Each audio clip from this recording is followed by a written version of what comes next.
షెడ్యూల్ను తక్షణమే ప్రకటించాలని చెప్పి గత ప్రభుత్వంలోనే అనేక పోరాటాలు చేసి అనేక ఇబ్బందులు పడి 6 ఏళ్ళు వెయిట్ చేసాం. తిరిగి డిఎస్సి లేకపోతే ఈ ప్రభుత్వం మేము అధికారంలో వచ్చిన వెంటనే 16,000 పైగా ఉపాధ్యాయ పోస్టులను భర్తీ చేసని చెప్పి హామీ ఇచ్చారు. అదిగో డిఎస్సి ఇదిగో డిఎస్సి అని చెప్పి చివరికి ఈ రోజు నిర్లక్ష్యం చేస్తా ఉన్నారు, నిరుద్యోగుల్ని నయవంచన చేస్తున్నారు. అందుకనే మెగా డిఎస్సి షెడ్యూల్ తేదీలు ప్రకటించాలి. పరీక్ష తేదీ సహా రాష్ట్ర ప్రభుత్వం ప్రకటించకపోతే డివైఎఫ్ఐ ఆధ్వర్యంలో ఈ రోజు ఆవనగడ్డలో శాంతియుతంగా నిరసన చేస్తున్నాం.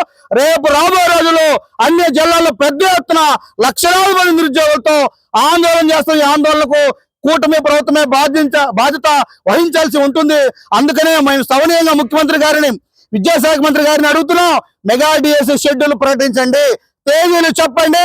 లేని పక్షంలో ఈ ఆందోళనకు ఈ ఉద్యమాలకు మీరే బాధ్యత వహించాల్సిందో అని చెప్పి సందర్భంగా తెలియజేస్తున్నాం. ఈరోజు జియో 117 రద్దు చేయాలని చెప్పి, అలాగే ప్రభుత్వ విద్యారంగాన్ని పరిరక్షించాలని చెప్పి, 7 ఏళ్ల నిరీక్షణకు ఈ ప్రభుత్వం చమరగీతం పాడాలని చెప్పి, ఆ రకంగా చమరగీతం పడకపోతే రేపు మార్చి ఎన్నికల్లో కూడా ఈ ప్రభుత్వానికి తగిన గుణపాఠం యువత చెబుతారని చెప్పి కూడా ఈ సందర్భంగా తెలియజేస్తూ, షెడ్యూల్ ప్రకటించకపోతే ఈ ఆందోళనలు మరింత ఉధృతం చేస్తాం, పోరాటాన్ని మరింత వేగవంతం చేస్తామని చెప్పి ఈ సందర్భంగా తెలియజేస్తున్నాం.